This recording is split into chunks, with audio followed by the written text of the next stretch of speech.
دیکھیں مغیرہ، میری 35 پلس عمر ہے، آپ بھی ماشاءاللہ اب 30s میں انٹر ہو گئے ہیں، اور تو آپ بھی اپنی لائف کو if you go back and see, ہم نے کچھ جوانی میں دعائیں مانگی ہوئی ہیں، کچھ ہم نے اسٹڈی کے دوران دعائیں مانگی ہوئی ہیں، گریڈس کی. میں نے سی ایس ایس جب کیا اس کی دعا بہت مانگی کہ اللہ میرا سی ایس ایس کلیئر کروا دے. ایک بار ہوا بھی، لیکن یہ کہ ظاہر ہے بڑا ٹف کمپٹیشن ہوتا ہے، لوکیشن نہیں ہوئی. تو now when I look back, واللہ العظیم مجھے اللہ نے انڈرسٹینڈنگ یہ دے دی ہے الحمدللہ کہ اچھا ہوا وہ دعائیں قبول نہیں ہوئی. And where I am right now الحمدللہ، یہ اللہ رب العالمین، جیسے ڈپریشن کی دعا میں مغیرہ بھائی آتا ہے نا، عدل فیا قضاؤک، کہ اللہ آپ کے سارے فیصلے عدل پہ ہیں، آپ کی جو تقدیر ہے وہ میرے بارے میں جو بھی میرے بارے میں وہ عدل ہے. تو واقعی انسان اگر تھوڑا سا غور و فکر کرے نا کہ جو میری دعا نہیں قبول ہوئی، تو کہے گا شکر ہے وہ نہیں قبول ہوئی الحمدللہ، اور اللہ نے وہ قبول کسی اور طرح سے کی ہے. اللہ رب العالمین نے اس کو کمپنسیٹ کیا میں آپ کسی کو اور اس طرح کا سے. مطلب حدیث بھی بتاتا ہوں، اس کے بارے میں آپ بات مکمل کر لیں. بالکل. تو یہ آپ حدیث بھی سنا دیں، اور اس کے بعد میں چاہوں گا کہ پراپر آداب، ٹیکنیکل آداب، جیسے ہم پہلے کی جائے اسٹیپ نمبر 1، پھر درود ابراہیمی، کیونکہ دعا اٹک جاتی ہے، درود نہ بھیجا جائے، درود ابراہیمی پڑھنا ہے، یا چھوٹے والا بھی اللہم صلی وسلم علی نبینا محمد. یہ کچھ لوگوں کے سوالات ہیں. بالکل. اس کے بعد اپنے گناہوں کا اقرار، اور پھر دعائیں. بالکل ایسے. تو یہ بھی ہم ڈسکس کرتے ہیں. آپ وہ بات میں یہ کر لیتا ہوں کہ سب سے امپورٹنٹ بات کہ دعا کی قبولیت کا مفہوم کیا ہے، اور میں ہمارے پیارے استاذ شیخ انس ہیں ان کی ہی میں بات انشاءاللہ وضاحت کروں گا. حدیث میں آتا ہے اللہ کے رسول صلی اللہ علیہ وسلم نے فرمایا کہ جب بھی کوئی بندہ اللہ تعالیٰ سے دعا کرتا ہے اور وہ دعا کسی گناہ کے بارے میں نہیں ہے، اور اس طریقے سے قطع رحمی کے بارے میں نہیں ہے، یعنی اپنے ریلیشنس کو اپنے ریلیٹیوز کے ساتھ خراب کرنے کے بارے میں دعا نہیں ہے، تو اللہ اس کی دعا کو قبول کرتا ہے، لیکن 3 طرح سے. ایک تو یہ ہے کہ اما ان یعجل له دعوت، کہ ایک تو اس کی جو دعوت ہے، جو دعا ہے، اس کو اللہ فوراً قبول کر لیتے ہیں، یعنی جو مانگ رہا ہے اس کو وہ مل جاتا ہے، جو مانگ رہا ہے مجھے یہ اسپیسیفک چیز آئی اس کو مل جاتی ہے. دوسرا جو ہے فرماتے ہیں کہ اللہ تعالیٰ وہ دعا تو قبول نہیں کرتے، یعنی وہ چیز تو نہیں دیتے، دعا قبول ہے، یعنی قبولیت کی کچھ ٹائپس ہیں. کس طرح اللہ قبول کرتے ہیں؟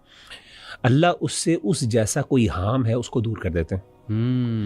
اور تیسری چیز آپ نے فرمایا کہ وَإِمَّا أَن يَدَّخِرَهَا لَهُ فِي الْآخِرَةِ، کہ اللہ تعالیٰ اس سے وہ ہارم بھی تو دور نہیں کرتے، ہارم تو دور نہیں کرتے، لیکن اللہ تعالیٰ اس کو اس کے لیے آخرت کے لیے اسٹور کر لیتے ہیں. صحیح. یہ تو مثالیں ہیں نا. تو شیخ انس ہمارے استاذ ہیں، وہ کہتے ہیں کہ اس کے اندر ایک آرڈر ہے، اور وہ کہتے ہیں آرڈر یہ ہے کہ سب سے دعا کی قبولیت کا سب سے ہلکا درجہ، لووسٹ فارم یہ ہے کہ انسان جو مانگ رہا ہے اس کو مل جائے. اور وہ کہتے ہیں اس پہ غور کریں، لووسٹ یہ اللہ کی سب سے کم یعنی سب سے چھوٹی نعمت ہے. نعمت ہے اللہ کی. اس سے بڑی نعمت کیا ہے کہ انسان کو وہ چیز نہیں مل رہی، لیکن انسان سے ایک ہارم دور ہو رہا ہے. علی بھائی ذرا غور کریں، اگر انسان کو یہ آپشن ملے کہ there is a harm that you have to suffer, اور there is a benefit that you can take, and you have to choose between them, ہر بندہ کس چیز کو چوز کرے گا کہ ہارم اوائڈ ہو جائے. Harm avoid. بالکل. ہر بندہ سائیکالوجی ہے، یعنی جلب المنفع ودفع الضرر، پورا یہ کانسیپٹ ہمارے دین کے اندر. ہمیشہ جو ہے نا ایول کو ڈیٹر کرنا پریفر کیا جاتا ہے over any acquisition of any benefit. صحیح. یہ دنیا کا. اب مجھے بتائیں کہ اللہ، ایک بندہ گاڑی مانگ رہا ہے اللہ سے، اب اللہ کو پتا ہے کہ اس گاڑی کے بعد اس کا ایکسیڈنٹ ہونا ہے. صحیح.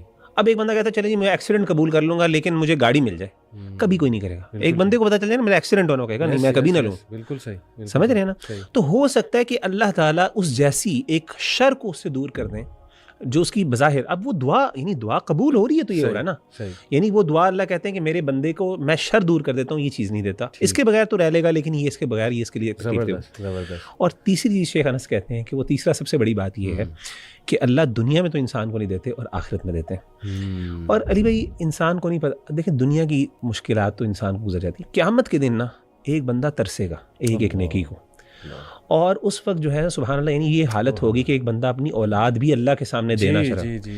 امیجن کریں ایسے موقع پر جہاں پہ چھوٹی چھوٹی نیکی انسان کی الٹیمیٹ فیٹ کا فیصلہ کر رہی ہوگی، اس موقع پر اللہ تعالیٰ انسان کی وہ دعائیں کھول کے لائے گا اور کہے گا کہ میرے بندے تو نے مانگی تھی، تو سمجھ رہا تھا میں قبول نہیں ہوئی، لیکن میں نے کہا سب سے بیسٹ یہ کہ میں اس کو اس وقت دوں گا جب اس کو ضرورت ہوگی.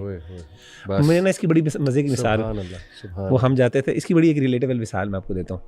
آپ کو پتا ہے کہ ہم میں سے ہر بندہ، پچھلے دنوں عید گزری ہے الحمدللہ، تو عید پہ نا عیدیاں ملتی تھی، تو ہم میں سے ہر بندے کو نا اپنی والدہ سے بچپن میں ایک شکایت ہوتی تھی کہ جو ہے نا مائیں جو ہے نا وہ عیدیاں لے لیتی ہیں ہم سے. صحیح. ہر بندے کو یہ شکوہ ہوتا ہے. تو مجھے بھی شکوہ تھا کہ وہ مجھے اور میں نے حساب رکھا ہوتا تھا کہ مجھے اتنی عیدی ملی فلاں سے ملی ہے تو امی نے لے لی. اچھا اماں کو نا اماں کیوں وہ مائیں کیوں لیتی تھی عیدی, اور یہ ہمارے ساتھ ہوتا تھا, پتہ نہیں مائیں کیا کرتی ہے, ہر بندے کی ماں کا مطلب فرق انداز فرق ہوتا ہے. اچھا میری امی کیا کرتی تھی, میری امی کیا کرتی تھی, وہ عیدیاں لے کے نا کچھ پیسے دے دیتی تھیں, تھوڑے سے پیسے, چلو تم یہ لے لو, کچھ کھانا پینا. اور ہم نے کیا کرنا, چاکلیٹ کھا لی, کوئی اس طرح چپس چپس کھا لیے, پیسے ضائع کر دیے. ہوتا یہ تھا کہ جب ہم کسی جگہ پہ ٹریول کر رہے ہوتے تھے تو مجھے کوئی کھلونا نظر, مجھے گنز کا شوق ہوتا تھا بہت زیادہ, تو مجھے کوئی نا گن نظر آتی, وہ ٹوائے گن وغیرہ نا, اب میں بڑی حسرت سے دیکھ رہا ہوتا مجھے چاہیے. تو اماں کیا کرتی تھی, وہ جو میری عیدی ہوتی تھی نا, میں نے حساب رکھا ہوتا, کہتی ہیں یہ تو میرا عیدی کے پیسے ہیں نا, اس سے میں تمہیں گن لے کے دے رہا ہوں. اس وقت مجھے اتنی خوشی ہو رہی تھی, میں کہتا یار شکر ہے کہ سیو کر لی میری اماں نے, لے لی مجھ سے. اب انسان تو یہ ہے نا, انسان تو, اور یہی ہوتا ہے, آپ پتہ ہے ہمارے والدین کیا کرتے ہیں, ہمارے پیسے انویسٹ کر دیتے ہیں. ہماری نئی نئی جابس ہوتی ہیں تو ہمارا شوق ہوتا ہے ہم گیجٹس لیں, یہ کریں, وہ پیرنٹس کیا کہتے ہیں, بیٹا ہو حوصلہ. اب بندہ کہتا ہے جی ہم نے کیا کرنا ہے, لیکن بعد میں انسان کو احساس ہوتا ہے جب اس کی ضرورت ہوتی ہے. بالکل قیامت کے دن نا, جب انسان کو سب سے زیادہ ضرورت ہوگی نا, کیا بات, اس وقت اس کی نعمت کا احساس ہوگا کہ اللہ نے کتنی. تو سب سے بڑی نعمت اللہ کی یہ ہوتی ہے کہ اللہ, اب ایک بندہ کہہ رہا ہے میری دعا قبول ہی نہیں ہو رہی, سبحان اللہ, اب اللہ اس کے ساتھ احسان کر رہے ہیں کہ اس کی دعاؤں کو اسٹور کر رہے ہیں آخرت کے لیے, اس سے ہارم کو دور کر رہے ہیں, اور وہ کیا سمجھ رہا ہے کہ نہیں اللہ نے فورسیک کر دیا. اب دیکھیں, لیکن یہ بھی ہے کہ انسان کو کبھی وہ چیز مل بھی جاتی ہے. تو دیکھیں جب بھی اگر آپ کنڈیشنز کو اور آداب کو پورا کر رہے ہیں نا, اگر اس کے باوجود آپ کی دعا قبول نہیں, یعنی آپ کو لگ رہا نہیں مل رہی, آپ خوش ہوں کہ اللہ has chosen something better for you. بڑے درجے پہ کوئی اللہ نے سیو کر لیا میرے لیے, کیا بات ہے. تو یہ آداب میں اگر ہم کوئکلی, سب سے پہلے تو اللہ کی حمد, اس میں سورہ فاتحہ کیا خوبصورت وہ دعا ہے, اس میں پورا دعا کا فلسفہ ہے. پھر یہ کہ جتنے تعریفی کلمات اللہ رب العالمین کے آپ کو آتے ہیں, جیسے سبحان اللہ والحمد للہ ولا الہ الا اللہ واللہ اکبر ولا حول ولا قوۃ الا باللہ. پھر یہ کہ اللہ اکبر کبیرہ والحمد للہ کثیرہ وسبحان اللہ بکرۃ واصیلہ. یہ تو نماز کے شروع میں بھی سکھائی ہے نبی صلی اللہ علیہ وسلم. تو سبحان اللہ وبحمدہ سبحان اللہ العظیم, پھر درود ابراہیمی, پھر استغفار, اور پھر دعائیں, اسی طرح آرڈر. بالکل ایسے. تو یہ تھوڑا سا بتائیں. اچھا میں اس کو بتاتا ہوں. سب سے پہلے میں یہاں سے, یہ آپ نے امپورٹنٹ بات بتائی, لیکن میں اس سے پہلے کچھ ایک دو چیزیں ذکر کر دوں. صحیح بخاری کی حدیث ہے, اللہ کے رسول صلی اللہ علیہ وسلم کی حدیث سے پتہ چلتا ہے, سیدنا ابو موسیٰ الاشعری نے کہا کہ اللہ کے رسول, میرے جو بھائی ہیں ابو عامر الاشعری فوت ہو گئے ہیں, شہید ہو گئے, تو آپ ان کے لیے دعا کریں. تو اللہ کے رسول نے دعا کرنے کے لیے انہوں نے ریکویسٹ بھیجی ہے کہ آپ میرے لیے دعا کریں فوت ہونے سے پہلے. تو اللہ کے رسول نے کہا کہ اچھا میرے لیے نا ایسا کرو, پانی لے کے آؤ, اور آپ نے وضو کیا. تو پہلی جو ادب ہے, پہلا ادب جو ہے وہ دعا کا یہ ہے پراپر آئیڈیل, اگین یہ فرض نہیں ہے, لیکن ادب یہ ہے کہ انسان وضو کرے, اچھا نماز کا وضو کرے, اور اس کے بعد دعا کرے, جیسے اللہ کے رسول نے باقاعدہ اہتمام کے ساتھ. یعنی ایک ہوتا ہے ویسے دعا کرنا, اگر آپ نے اہتمام کے ساتھ دعا مانگنی ہے تو اس میں پسندیدہ عمل یہ ہے کہ انسان کیا کرے, وضو کرے. لیکن وضو جو ہے وہ شرط نہیں ہے دعا کے لیے, پہلی بات تو یہ. اور پھر آپ نے یہ دعا کی. دوسری چیز علی بھائی ہمیں آداب میں سے ملتا ہے, صحیح بخاری اور صحیح مسلم کی حدیث ہے کہ انسان جب بھی دعا کرے کوشش کرے قبلے کی طرف رخ کر لے. ٹھیک نہ بھی کرے تو کوئی بات نہیں ہے, لیکن اگر بہتر یہ ہے, اللہ کے رسول صلی اللہ علیہ وسلم نے, صحیح بخاری عبداللہ بن مسعود فرماتے ہیں کہ اللہ کے رسول صلی اللہ علیہ وسلم نے کہ ایک قریش کے خلاف, ایک قبیلے کے خلاف, ان کے گروہ کے خلاف دعا کی, اور آپ نے کعبے کی طرف منہ کر کے ان کے خلاف دعا کی. اسی طریقے سے اور بھی کئی جگہوں پہ اللہ کے رسول صلی اللہ علیہ وسلم کی دعا کا یعنی ثابت ہے کہ آپ نے قبلے کی طرف رخ کر کے. تیسری چیز علی بھائی ادب میں یہ ہے کہ جب بھی انسان دعا کرے نا, التضرع وخفض الصوت, یہ امپورٹنٹ ہے کہ جب بھی اللہ تعالیٰ سے دعا کرے تو انسان چیخ چلا کر وہ اس طرح دعا کرے, اور خفیہ اور عاجزی کے ساتھ دعا کرے. ادعوا ربکم تضرعا وخفیہ. ہمارے ہاں جیسے تراویح کے اندر وہ رو رو کے اونچی اونچی اللہ اللہ چیخیں مار, وہ ناپسندیدہ ہے. یہ ناپسندیدہ ہمارے علماء نے, شیخ انس ہمارے جو ہے وہ منع کرتے ہیں. وہ ہمیں, مجھے نہیں, میں خود بھی تراویح پڑھاتا تھا, مجھے منع, اس پہ وہ نصیحت کرتے تھے کہ اس انداز سے نہیں پڑھنی. اور ہاں آپ, اس کا مطلب یہ بھی نہیں ہے کہ انسان اب لوگوں کے سامنے بالکل ہی وہ بس کبھی کبھی نیچرلی وہ ایموشنز نکل آئیں, لیکن وہ اونچی اونچی ذرا رو رو کے اور چیخیں مار مار کے رو اونچا نہیں ہونا چاہیے. یعنی ادب پرائمرلی بہتر یہ ہے, ادعوا ربکم تضرعا وخفیہ, عاجزی اور خفیہ, آہستہ آواز میں. اور اس طرح ہوا نا کہ ایک صحابی نے اللہ کے رسول صلی اللہ علیہ وسلم سامنے اونچا اونچا بول رہے تھے, دعائیں مانگ رہے تھے, تو آپ نے کہا کہ تم جس سے اللہ کو پکار رہے ہو, یا ایھا الناس اربعوا علی انفسکم فانکم لا تدعون اصم ولا غائبا, تم کسی ایسے ذات کو نہیں پکار رہے جو اللہ معاف کرے بہرا ہے, اور جو بہری ذات ہے وہ سننے والا اور غائب ہے, وہ تمہارے سامنے موجود ہے. تو آپ نے کہا کہ ان الذی تدعون سمیع قریب, تو سننے والا اور قریب ہے. تو عاجزی اور انکساری, اور اس میں سب سے آئیڈیل یہ کہ انسان نا آئسولیشن میں, اکیلے میں, اور اس کے ساتھ یعنی خفیہ جو ہے نہ کرے. چوتھی چیز علی بھائی یہ ہے کہ رفع الیدین, اپنے ہاتھوں کو اٹھانا, یہ بھی ہے. جیسا کہ حدیث میں آیا کہ ہم نے پہلے بھی حدیث پڑھی, اللہ تعالیٰ کو حیا آتی ہے کہ جب ایک بندہ اس کے سامنے ہاتھوں کو اٹھاتا ہے. ٹھیک ہے. اس کے بارے میں کچھ علماء نے ایک وضاحت بھی کی ہے کہ بعض اوقات کچھ لوگ نا اونچا ہاتھ اٹھا لیتے ہیں. ہاں. تو اس میں ادب یہ ہے کہ انسان منہ سے اوپر ہاتھ نہ اٹھ جائے, یعنی انسان کے ہاتھ نیچے رہیں. کچھ لوگ کوڈ کرتے ہیں نبی صلی اللہ علیہ وسلم نے اس طرح اٹھائے, وہ ایک ایکسیپشن ہے. وہ دعائیں وہ جو ہے نا, جو بارش کے لیے جب دعا کی جاتی ہے تو اس کے لیے ہاتھوں کو اوپر اٹھایا جاتا ہے, اور وہ پورا ایک وے ہے کہ پھر بعد میں آپ تھوڑا سا اپنے ہاتھوں کو اس طرح بھی کرتے ہیں. ٹھیک ہے, وہ پورا ایک الگ طریقہ ہے. ٹھیک ہے, تو وہ لیکن جنرلی ہاتھ جو ہے نا وہ منہ سے اوپر اس طرح کر کے نہیں اٹھانا. میں نے کچھ لوگ بہت اوپر اس طرح اٹھا لیتے ہیں, تو بہتر یہ ہے کہ ان ہاتھوں کو نیچے رکھا جائے تاکہ وہ ایک عاجزی والی باڈی لینگویج. اور اس طریقے سے اس طرح بھی دعا مانگی جا سکتی ہے, اس طرح انگلی کو سبابہ انگلی کو اٹھا کے اس طرح بھی دعا. آپ نے دیکھا کئی لوگ جو ہیں وہ تصویر کھنچواتے ہوئے یہ ہاتھوں کو, وہ اصل میں دعا کا اشارہ ہوتا ہے کہ بھائی نظر نہ لگ جائے دعا کا. اچھا, ٹھیک ہے نا. تو یہ اس طرح دعا مانگنا بھی سبابہ کی انگلی, لیکن وہ بہرحال کچھ جگہوں پہ وہ ثابت ہے. جیسا کہ اللہ کے رسول صلی اللہ علیہ وسلم نے ایک دفعہ جب آپ ممبر پہ تشریف فرما تھے غالباً, تب آپ نے اس طریقے سے ہاتھ انگلی اٹھا کے نا دعا مانگی تھی اللہ تعالیٰ سے.